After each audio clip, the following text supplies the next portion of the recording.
I'm Frank Williams, and welcome to SuccessToday.tv. And as always, I'm joined by my two very good friends, Tom Roman and Rich Goldberg. And guys, let's get right into it. Today's topic is gratitude.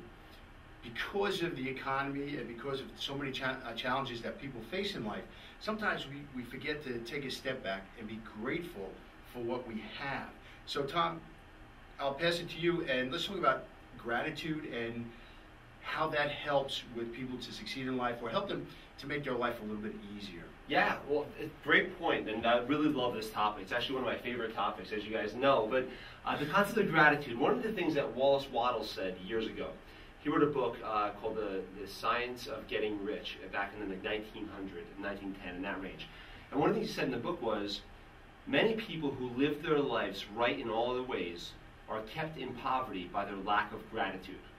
And what does it really mean, to be kept in poverty by your lack of gratitude? Well, kind of one of the things that I like to think about in terms of gratitude is it's an example we give in our presentations that we run. And one of the ideas is it's like the concept of, we use a Starbucks gift card, and people hear it, they're like, oh, the Starbucks gift card example, yes, fine, like, oh, no. But the Starbucks gift card example. So theoretically, if you, as the, you sitting there in your seat right now, were to give me a Starbucks gift card, and I were to look at it and say, say $5 gift card, right? And I were to look at it and say, Starbucks is all right, but it's a little strong. I prefer Dunkin' Donuts. So I put it in my pocket and I walk away. You probably wouldn't feel that good about it. You'd probably be like, well, who's this jerk? What the heck's he gonna? Why should I ever do anything for him again? Basic point is, you wouldn't want to give me any more. Now, if I were to look at that card and say, wow, I love Starbucks, I go there all the time. I usually go on the way to work, and I really appreciate this. Thanks very much. And I put it in my pocket, give you a hug, and walk away. But the next time I see you, I walk up to you and I say, hey, how you doing? I say, remember that $5 gift card you gave me? You're like, of course I remember that, right? And you say, I want you to know something. That $5 gift card, normally I just get a medium coffee or something like that. But this time, instead of a medium coffee, I got an espresso. Not just an espresso, it was a cappuccino. So it has a cream on top and everything. And you know what? I was sitting there in traffic driving to work, and all of a sudden I had a little point where I was like bumper to bumper. It stopped for a second, and I just closed my eyes. I smelled that cappuccino, and I had a sip of it, and it was absolutely delicious. And you know what? I just thought about me being in Rome at a sidewalk cafe, one of my long-term goals and dreams, and you brought me there, and I want you to know that I really appreciate that. I mean, if you looked at that person, you said, if I said that to you, you probably want to get me a $25 gift card or probably a cappuccino machine, right? That's and after you told them that, they did. Yeah, that's right, they did, yeah. So I'll give you my address after the show. No. But send it over my way. But the point is that the whole point of that example is that gratitude is a force. And this is what I really want to express, what we want to express in today's show. A force, but not a force that pushes, a force that pulls. And what it does is it pulls the best into your life. Because what you do, by focusing on the best of what you have in your life, you then get more of the best, you see? And the concept, it's like the Emerson quote. Actually, a doctor in our office complex shared it with me. He said, what was it? Don't bark against the bad, instead praise the good, right? And the saying is so right. Love the good, don't hate the bad. And that's the concept of gratitude. So we're going to get into it today and how that force works and how literally the concept of gratitude, when applied to one's life, can change the very way you live your life, A, emotionally, but B, the results you're getting in every facet of your life. Rich?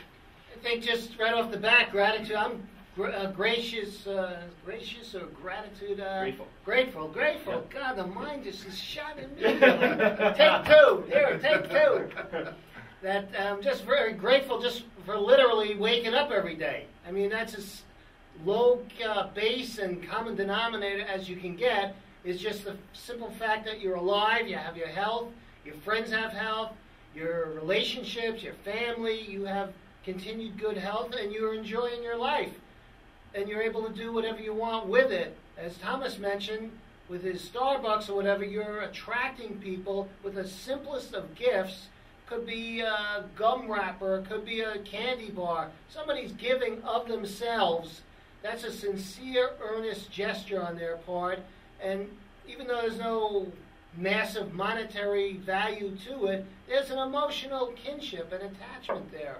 And it's a very powerful, attractive force that gratitude leads you into. So the more you apply that and implement that in your life, the better your life is going to be. Very good. As you guys know, I was recently invited to speak in Fairfield, New Jersey on the 29th of September And if any of our viewers are in the area, please come by, be my guest, stop in. And one of the things I'm going to talk about is the edge. In life, whether it's for business, personal, work, whatever it is, we're always looking for the edge. We're looking for something that's going to make our lives a little bit better. I came across a study, the UN, by next year, 2011, predicts that the world population will reach 7 billion people. Of that 7 billion, 5% will make up the population in the United States.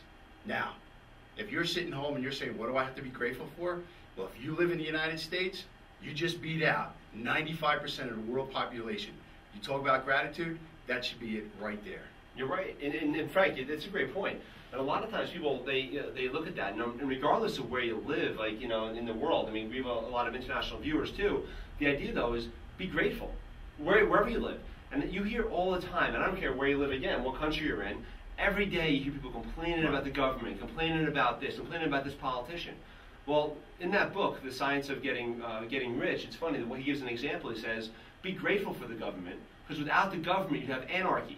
And anarchy would be much worse than what we have now. And the concept is, only goal of the government, the only job that they have is to give you the conditions to think, to set goals, and to go out there and make your life into whatever you want it to be. And the reality of it is, it's either a shining example of how to live and how to do things, or an example of how not to do things. It's one of the two. So it's your choice of how you make your life.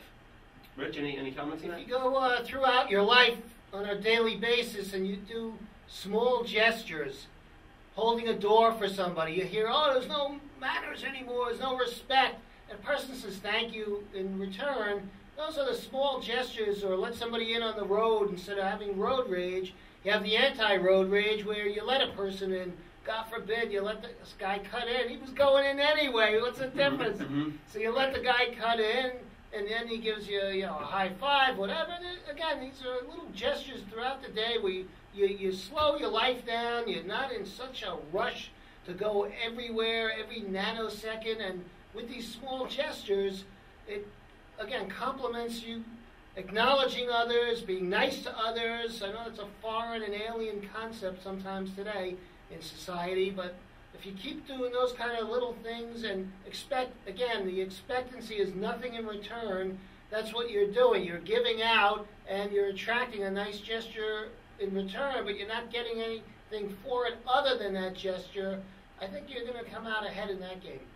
Right. I think also when we reach a challenge in life, we're too focused on trying to get through that roadblock, or we get into a self-pity party. Why has this happened to me? Why? Well, you have to stop and ask yourself, why not? Life, that's what life is about. You're going to face challenges, you're going to have great times, but you're going to have those challenges. And one of the things I do when I work on my goals, or even when I come across a challenge or a roadblock that's very hard to get through, I take a step or two back and I think about what I have and how grateful I am to have what I do have. And it actually makes that journey, or it helps me to get around that roadblock much easier. Yeah. So be grateful for what we have.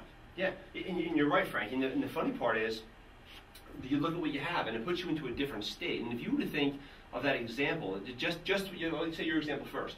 When you think about what you have and what you have that's good, I mean, it's funny because you look around the world and they say, oh, yeah, there's people out there that are suffering and all this kind of stuff. Well, I have friends around the world, again, getting back to this episode, and I don't see too much of that from them. They're not telling me that, yeah, you see people suffering, but it's a kind of like a New Year's Eve thing when people are on TV yelling for 5 minutes, and then the reality is people are doing very well and very happy in the world. And the old story about the Mexican fisherman it's a funny story, but it's about a Harvard MBA guy goes down to visit. He's a corporate executive in the United States. He goes down to visit Mexico, and in Mexico, I think you told me this story, Frank. But he goes down to Mexico to visit, and he meets a fisherman, and he looks at him. He comes back on the boat, and he goes, how many fish do you have? He goes, there's one fish, and he says, well, that's enough for me to feed my family tonight. And the Harvard MBA guy says, hey, listen, why don't you go out and you get a couple extra boats. You hire a couple people as they work, and then you catch 10, 15 fish a day. Within a matter of a year, you can buy your first boat, and then you get the nets and all that kind of stuff. After about a year of doing that, you'll be able to have a fleet of boats, and by that time, you'll have to open up a headquarters in the United States to run this operation. And then from there, you run that for 10 years, you go public, and you can sell your shares about 10 years after that, and then you can come down and go fishing every day in Mexico. And the point is that sometimes you look at life and you're like, you're hitting all these goals, but you're living the life you want right now. You're living, you're enjoying it. And that's the ability to live well, is to stay in that state of gratitude. Be grateful for what you have. Another thing that I want to bring up too is, like we said before, that force, the force of gratitude. And what is it? And you think about the example of a Starbucks. And this is what I really want to emphasize, because in people's lives, again, doing the thought log, doing the speech log, and also actions log too, which we'll get into in another episode. But the idea is, when you do a speech log, look at what you're saying. Are you grateful or are you ungrateful? And think about an ungrateful child. Like when you hear someone, not your own kid, because your own child you love unconditionally. But when you see someone that's ungrateful, or a friend that's ungrateful, like for example, the Starbucks example, you give someone a gift and they push it aside as if they don't care. They're ungrateful. They have all the gifts in the world. They're ungrateful. How does it make you feel? You don't want to give them anymore. And if there, I believe personally there is, but a higher power, and again, we'll get into it because I don't want to offend any of our viewers, but the idea of, if you're more of a scientific thinker, think of it as the subconscious and superconscious. More of a spiritual thinker, think of it as a universe or universal mind. A religious person, think of him as God, right? The power is God, and I prefer to think of it as God. The idea, though, if you were looking at that power, or God, and He gives you all these gifts, gives you the air to breathe, and He gives you the freedom to go out and do what you want with your life, and you have everything you can possibly imagine, and you're ungrateful, would you think that someone's going to give you more? But by being ungrateful, by complaining about the government, by complaining about the taxes, without the taxes, be grateful. How can you be grateful with taxes? There's people watching radar screens as we speak, the servicemen and women of our country, that are preventing people from attacking, and things like that. But the idea that, there's a variety of things that safe roads at night, and lights, and all these kind of things, and police officers and firemen take care of us. These are things to be very grateful for, and people that are risking their lives for you so you can have a safe life. But the idea is, if you're ungrateful for that stuff, you are that ungrateful child. And the reality is that your force that you're putting out is a force pushing away all of the good things that life has to offer you. And if you really examine your vocabulary, examine your thinking, are you a person that just complains and says, this SOB did this and this, and you turn into a cynic? Or are you a person that says, thank God that the government's there. Thank God that person's in office and we don't have anarchy where I have to carry on a gat at night and so I can get groceries and these type of things where it's civil, martial law, these type of things. But be grateful and examine it and see what the results in your life are. If the results in your life, and this is a major shift that I made in my life, if the results in your life are great and you're enjoying it and you're feeling grateful, God bless you. But if you're not, and you look and you say, and if your conditions of your life aren't as you really want them, they aren't, say your vision board and your life conditions aren't really matching up, examine gratitude. Examine this one concept. And in every instance, in every facet of your life, are you being grateful to your significant other? Are you being grateful and saying nice things? Maybe have a contest. How many nice things can I say today instead of how many mean things? And eliminate the mean things altogether. But how many nice things can I say today that are going to basically get me what I want? John Gray says it in Men Are From Mars, Women Are From Venus. If you want more, like a better relationship, be appreciative / grateful. So, and we'll get into that more. But Rich, do you have any comments on that? Yeah, I can work off an illustration that you mentioned in a customer service workshop I was doing. Again, periodically, you want to show your appreciation for the people that are there. So I would bring in Danish. So lemon, cherry, blueberry. So as I did, over time, I gave them out, whatever. So all of a sudden comments would come back, well, these aren't bad, but don't you have apple? Don't you have a walnut? Don't you have a different flavor once in a while? Or for Halloween, bring in Kit Kats and chocolate and Hershey bars, whatever. Well, don't you have a crackle? Don't you have a Reese's Pieces? So again, here you're doing a gesture of a positive nature to acknowledge people's performance and to reward them. So again, even to me, it turns a positive into a negative. You're bringing something in and then not even appreciative, no thank you or anything. And you didn't even like it, even what was brought in, which was at no cost to you at all. But that's kind of illustration of a lack of gratitude that I think would fit into this episode. Yeah, and as the presenter, as the person bringing the stuff in. So that would make me hesitant the next time to either widen the gap in bringing it in the next time or curtail it or whatever. Or what am I doing this for? you don't even want it or like it. So what's that about? Yeah, and think about how the reaction would have been if they were like, "Hey, Rich, thank you so much for these. These are great." Would have brought it in This- that much more. Yeah, this is the most delicious thing I ever had. You probably would have drove to New York to the best deli or best bakery that was out there to find all the different ones Right. because they were grateful. Right. And it's funny that people don't realize that if they want more of good things, and this is a Danish example, if they want more of those things, like the good things of life, you got to appreciate the simple things, the little things you have, the things like the Sheryl Crow song, one of my favorite songs in the world. It's not it's not getting what you want, it's wanting what you got. That's the key to the game, is appreciating what you have. And it's a delicate dance you play between, setting goals and living in the present. It's a delicate dance, but again, you're mentally in your mental world, the world within, you are the person that is to set those goals. You exist as them now. So that's the thing. It's like it's a present moment thing, and you enjoy it as if you have all the resources. That's the key to goal setting, by the way. But that's a different topic. But getting into it, yeah, if they were grateful, you would have gone bent over backwards to do more for them. And that's what most people don't understand. They're ungrateful. They think that they're just, either entitled to it, or whatever you want to call it. But it just was a negative, adverse reaction to a magnanimous gesture. Yeah, and you know what? And that's the thing about how magnanimous that the higher power is, or God is, to give us all these gifts, and how people slap it in the face every day, slap God in the face every day by being ungrateful for those things. And it makes me kind of laugh. Actually, not even laugh, but it just makes me realize how illiterate some people are on this particular topic. Even in the rock world, it's the Grateful Dead, not the ungrateful dead. Yeah, you're right. You're absolutely right. Very good. And what Frank was saying before, I'll make a quick comment about that too. But we were talking about this prepping for the show. But the idea is, you think about most people, and you hear the vocabulary out of people, and they say, "How's your job going?" And people will be like, "I hate my job." Again, getting back to gratitude, humility. Humility is a big part of gratitude, and humility is simply bending your knees to the bigger plan, like to the God's will for what that He wants you to do, theoretically, right? If you believe in that. But the idea is, if you have a job, the idea is be grateful for that job. Be grateful for the income you have, for the experience you have, for whatever you're doing, and frankly, be good at it. Because the only thing you have to ever be judged by in life is not about what you think. It's not about what you say. Saying's a part of it, because that's a form of action, right? But it's a smaller form. It's what you do with your hands. And frankly, I don't know how people can get up, go to work, hate what they do, and do a good job at it. So if you look at it, and you look at your personal performance, like this show, one of the goals of the show is peak performance. How can you hate something, yet do a great job at it? It's impossible. And the concept is, in life, the real again, that delicate dance, like a fine ballet.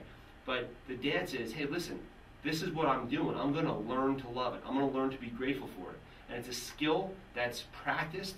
And every morning in my journal, I read the things I'm grateful for. My family, my friends, my health, my gym membership. Because for a long time I didn't have one. Pretty Yeah, rough. right. I know. Rough, But you know what I'm saying? Look at those tries and don'ts. Yeah, come on. But you know what I'm saying? My mountain bike, my safe car. I have food in my refrigerator. These type of things that my hands, my feet, my shoes. The very basics. When I get up in the morning, I put my feet in my sneakers, right in my sneakers. As soon as I get up, I go right to the gym, put my feet right in my sneakers, say thank you. Starts with gratitude. The amount of times I say thank you in a day are probably in the thousands. The idea, it may sound a little out there, but every time I figure something out on the computer, or maybe acquire a new business asset or come up with a new idea, I just say thank you. I kneel, actually. I say thank you, because that's how grateful I am. And the funny part is, the things that I want in life, they just keep materializing. And the point is that the reason I think that's happening is because of the gratitude in my heart, like a real gratefulness and gratitude. And it's funny, the way I spell grateful now, it's not no more G-R-A-T-E-F-U-L, it's G-R-E-A-T, great, and then F-U-L-L, so grateful, full of greatness, right? And what is greatness? Greatness is the ability to serve others. It's the greatest of all I shall serve. The service is the real greatness. So if you want to be full of greatness, be grateful, and also do your best in whatever position you are. And do your best with your actions, because your actions, in the end, are all you're ever going to be judged by. Frank, Rich, yes? Yeah, I'd just like to share a story with our viewers. It's about a grandfather, and he goes to visit his daughter. And after he's there a while, he decides to take a nap. He takes a nap, he goes into the living room, takes a nap on the couch. A couple of minutes later, he's out. This man is snoring away. His grandson sees this, and he plays a trick on him. He takes Limburger cheese, sneaks over to the grandfather, and puts it in his mustache. And he darts out of the room. Mm-hmm. A couple of minutes later, the grandfather takes a whiff. He gets up and he goes, wow, this room stinks. He goes into the next room and he goes, this room stinks. He goes throughout the whole house. He says, every room in this house stinks. He says, I need to go outside. I need to get a breath of fresh air. He goes outside. He takes in a deep breath. He goes, whoa, the whole world stinks. And if you think the whole world stinks, it's going to stink. So I would suggest take a step or two back, think about what you have to be grateful for, and it won't stink as bad as you think it is. You're right. And I want to have that's a The great moral of the story. story, watch where your grandson goes at all times. That's So right. he doesn't alter your world. That's right. Well, you know what? And I want to comment on that was a great story, by the way. Thank you. And you're absolutely right. It's your choice. And I want to comment on what Rich was saying before about it's kind of along the same lines of what we talked about a few times in the show already. But the concept of being a bright light, doing your best every day. And most people think that by doing your best, it's intimidating to others. When in reality, what really happens is you inspire others. Okay? And that's a part of it, I think. I think when people think that it's cute or it's cool or it's I don't even know another word, like in vogue, to be a cynic, to be a person that complains, to be a critic, to be that staunch person that's like, this stinks, that stinks, and it all stinks, what are these danishes, like, they think it's being real. You know what? Just like Frank just said, your world is what you make of it, it's what you think about. I watch the sunrise in the morning, pretty much every morning. I have a certain spot where I'm in the parking garage, and I watch it over, this little church in the trees. It's absolutely gorgeous, right? It rises every single day. And again, getting back to it, it sets every single day. And I have a choice every day to look at that or sit there and complain about the traffic because there's a hum in the background.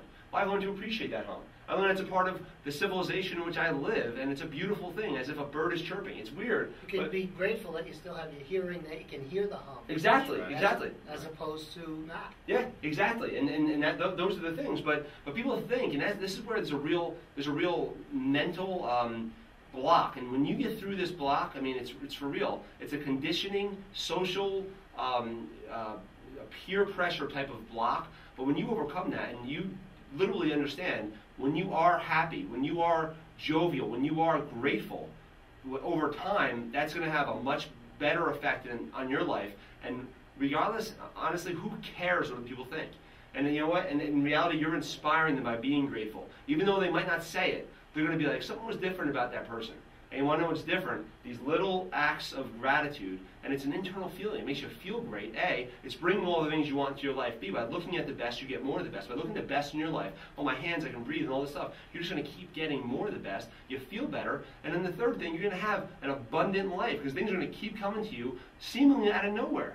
So the idea is that gratitude is one of the most powerful skills in the entire world. In the range of emotions, it is the pinnacle of emotions, and the idea is that if you start applying it in your life, you're going to see a whole different world open up. And what I recommend on how to actually apply gratitude, A, make a list of all the things you're grateful for every morning. Go read that over every night before bed. Read it over. Really focus on what you have, like Rich said. How do you turn it around, the situation around? Instead of looking at a pothole in the street, be grateful that there's you have a car. You know what I mean? Like these type of things, right? Secondly, so read it and think about how you can turn it around.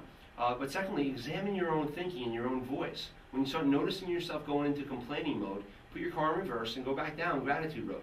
It's very easy to do. What can I be grateful for? And be conscious about it. And over time, you'll see a whole new quality of life open up to you. So you guys have any other comments? Or? I would wholeheartedly concur with Thomas and Frank as well that all these gestures and items and mannerisms and behaviors will attract and not repel when you're whiny, complaining, and who's going to complain with congenial jovial versus a curmudgeon and a grovelly person who's constantly nasty and mean-spirited. So again, the friendships, the relationships, the people, the abundance of your actions will attract and not repel, and that will only make your life more full and comprehensive.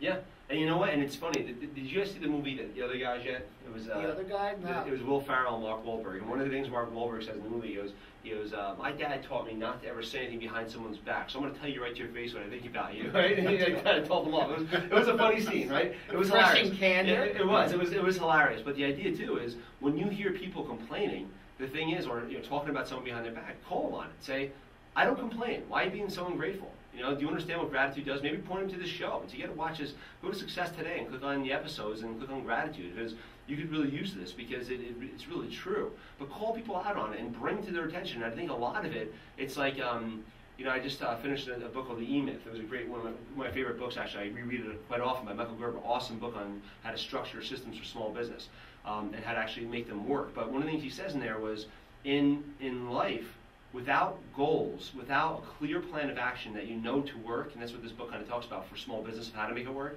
he says there's a void.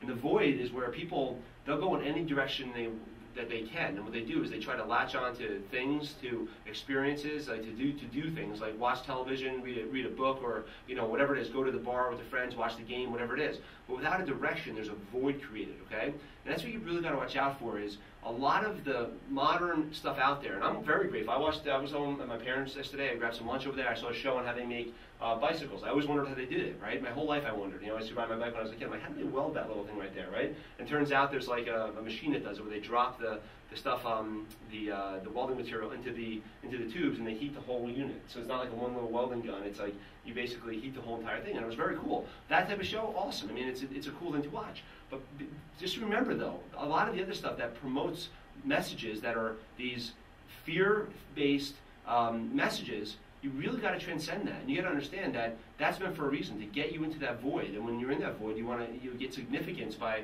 buying things, and it's a very effective channel, and it works. I mean, and frankly, again, nothing against it. I think it's a wonderful channel, because it's able, you know, it's one of the biggest mechanisms in our economy. You know what I mean? Frankly, without it, we wouldn't be where we are right now. But you have to think for yourself. You have to really examine, what is the message they're putting out here? Is it a message of fear? Is it a message of ingratitude? Is it a message of just being like a brat, like being an ungrateful brat and everyone's complaining about everything? Or is it a message of gratitude, where I'm going to get more out of it? And really examine your stimuli, what you take in. We talked last week about stimuli. Examine how you think, the things you put into your mind, and examine like what comes out of your mouth and what you do with your actions. Are you in a grateful state when you do that? And frankly, guys, you know what? Just to, you know, we have to wrap it up soon, but the idea is, with gratitude, I consider it the highest emotion. And if you were going to like talk about this is a little bit out there, but if you were going to be in a convection with the mind, the all mind, right, the universal mind, right, call it God's mind, right? If you're going to be in connection, in close contact with it, the closest you can get is when you're in a sincere state of gratitude. And I wholeheartedly believe that. And I notice myself, when I'm in a state of gratitude, the inspiration comes to me like rapidly. It's just rapid. It's like almost like you can't even control it. It keeps flowing out. And what you do, if there was a flow, you open up your channel so wide, you're convected, you're right there. You're conducted right to the source. And if you want that in your life, you want more inspiration, I wholeheartedly you recommend that you apply some of these principles to become more grateful, full of greatness, or or have more gratitude in your life. Guys, Rich, any final comments? Football season's coming, so metaphor for a huddle. It could be your life. You go in, it's 2nd and 10. You throw a pass, it's incomplete. What do? You take the ball and go home and leave the stadium? You go back in the huddle, you regroup, you make a new plan, and you try to implement a new strategy. So it's the same metaphor I could use for your life. Again, we'll have bumps along the road. Nothing's going to be 100%. Have a persistent, stick-to-itiveness attitude that persists, and over time, you'll be completing passes left and right. You'll be making first downs, and eventually, you'll get into the end zone. Mm-hmm. Touchdown. Hey, I like it, Raymond. I like it. That was good. Guys, before we go, I do want to thank our viewers for all the tremendous amount of emails we've been receiving. What's this, our 8th show? Yep. And apparently we are making a nice impact on the lives of some of the people. So thank you again for your emails. And if you'd like, we'd like to have you come on our show. Tell us about your success and your business and how you've made it, start from ground zero, and how you've made it successful. And Tom, if you would, just tell our viewers how they can get in touch with us. Yeah, and if you like what you see and you think that you can contribute, please email us. And we, again, love having the show to just talk about what the character traits that got you there. And if you agree with what we're saying, there's nothing better than, again, saying, preaching the good, getting out there and just giving a good message. So please email us, info at successtoday.tv, and we'll be happy to have you on the show. Great. On behalf of Tom Roman, Rich Goldberg, I'm Frank Williams. Take care, and we'll see you next time. Bye-bye. Thank you.